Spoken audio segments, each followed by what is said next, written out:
Hello, this is Charles Scoville, your Golden Harvest agronomist, with your Focus Friday here on June the 23rd. So it was just a week ago that we actually had a nasty hailstorm come through the area, kind of south and east of Lansing and kind of up through the thumb there. And I had a chance here just Tuesday of this week to get a chance to walk and evaluate some of the damage out there. Now, interesting enough, in the 25 years that I've done this job, I've gotten a chance to walk some hail damage, I think, pretty much every year. And it's a little different each time, but I wanted to walk you through kind of what I was looking for and what we saw and what we're going to do about it at the end of the day. Now, if you're going to talk to your insurance agent, they're going to say, we want 10 days before we evaluate that crop. I just don't have the patience, and most of my customers don't either, to wait quite that long. So we gave it 5 days, and we went out there and started looking. So in the corn, honest, we were really fortunate on the corn. We lost a few leaves here and there. One field that, boy, from the photos I saw with just the ground white with hail, you'd have thought there was never a chance of that crop making it. But we went out there, and though there were a couple of plants with a little bit of bruising at the bottom, we still had 90+% of the stand that was regrowing and looking good, and certainly not any interest in replanting that ever, let alone this time of the year. Certainly going to look ugly for a few days. What's going to happen is the tops of those plants where they broke over, that portion's going to die. The new leaves are going to keep pushing down or up from below, and it's going to look really ugly for a few days. Probably going to get a little bit of buggy whipping going on out there, but give it time, go fishing, it'll come back, it'll look fine. If we did have bruising on those plants, at the end of the day, we would treat it like a replant evaluation. So, if we had 18 to 20,000 plants per acre that were viable today, we'd leave the stand. Boy, trying to replant corn this time of the year, knowing that we have to destroy the current stand, knowing that we're in a drought type condition, that's a really hard call to consider. On the soybean side, those were a little rougher, honestly, out there.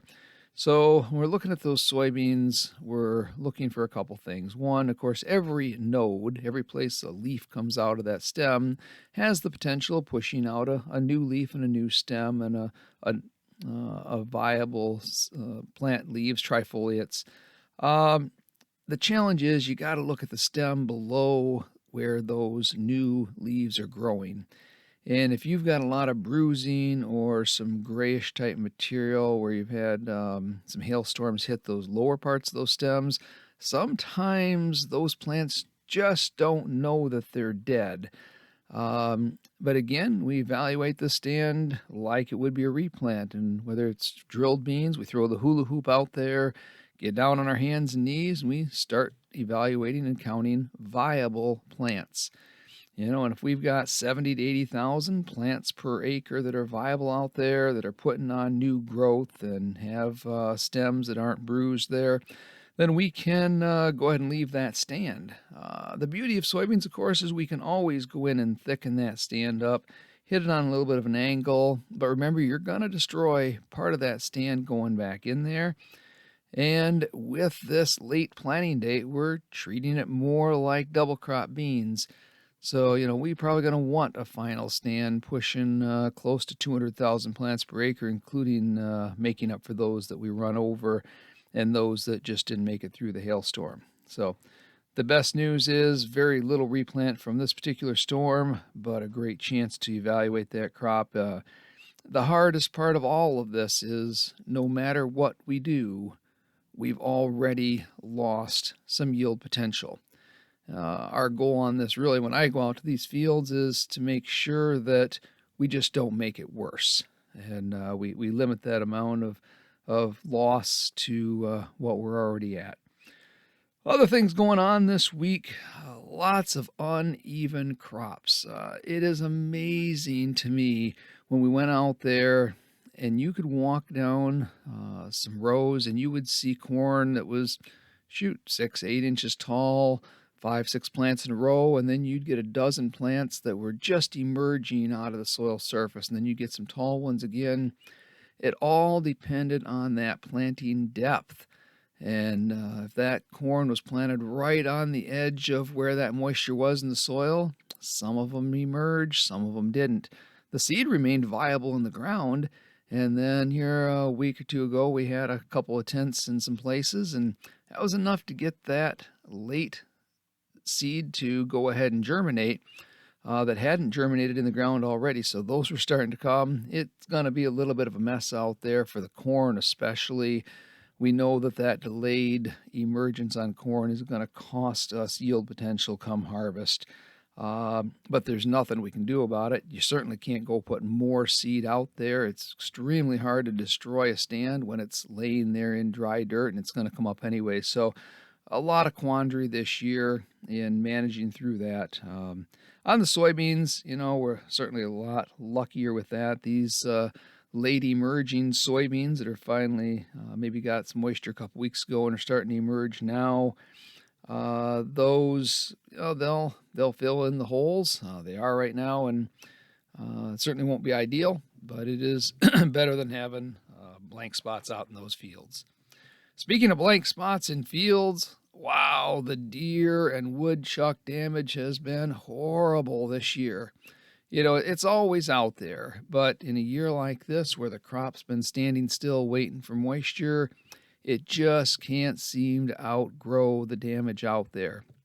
So we're seeing more damage, and I wish there was a lot of solutions out there, but managing that population as best we can over time still seems to be our best option when it comes to wildlife management out there.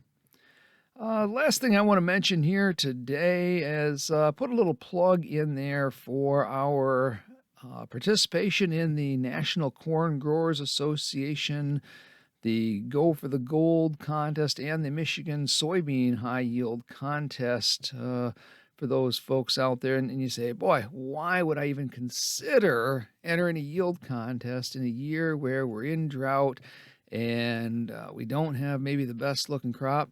What I will tell you is there is some good looking crops out there. I've driven by them. I've talked to our customers that have them.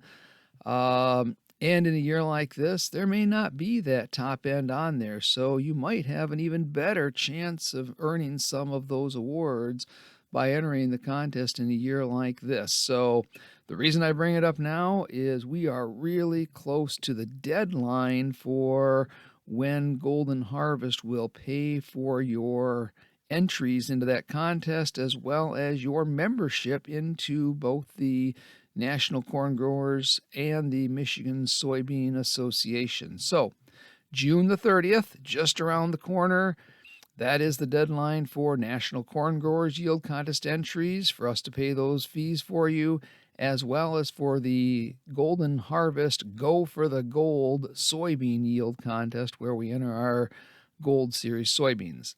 In addition to that, we got a little time for the Soybean Yield Association for Michigan. 2 months, August 30th is that deadline, but shoot, as long as you're doing paperwork, you may as well enter them all at the same time. If you need any help with that, make sure you check with myself or one of our sales reps and seed advisors out there to get those applications and get those entries in. This is step one, and then we'll look forward to working with you to get those entries harvested come fall. So I certainly hope that everybody's had a great week. Looking forward to, they were just calling for maybe a half inch or more rain through Sunday and Monday upcoming. That would be a phenomenal relief to where we're at today. We'll keep our fingers crossed and look forward to that potential of rainfall in the very near future. Again, this is Charles Scoville, your Golden Harvest agronomist with your Focus Friday here on June the 23rd.